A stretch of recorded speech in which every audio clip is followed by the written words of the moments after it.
আমার এই অক্সালিস বা বাটারফ্লাই গাছগুলো দেখো খুব সুন্দর। ব্যালকানির একধারে অনেক দিন ধরে পড়েছিল, সম্ভবত বৃষ্টির আগে প্রচণ্ড তাপের জন্যই অনেকগুলো পাতা শুকিয়ে গেছিলো, সেগুলো আমি তুলে ফেলে দিয়েছি। প্রচণ্ড ঝোপালো ছিল এবং গাছগুলো দেখতে এত সুন্দর, ফুলগুলো তার থেকেও বেশি সুন্দর, হালকা বেগুনি বেগুনি কালারের। এই গাছের খুব বেশি একটা যত্ন লাগে না, তবে মাঝে মাঝে একটু ভার্মি কম্পোস্ট বা গোবর সার দিলেই হয়ে যায়।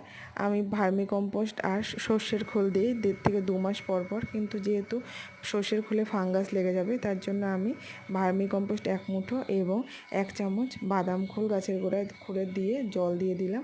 এই গাছের কন্দ থেকেই গাছ হয়, আর এই গাছ অ্যাসিডিক মাটি পছন্দ করে, তাই 1.5 থেকে 2 মাস অন্তর অন্তর 1 চিমটি ফিটকিরি গুঁড়ো একদিন জলে ভিজিয়ে সেটা গাছের গোড়ায় দিলে গাছগুলো খুব সুন্দর থাকে এবং গাছ বেশ ঝোপালো হয়ে ওঠে।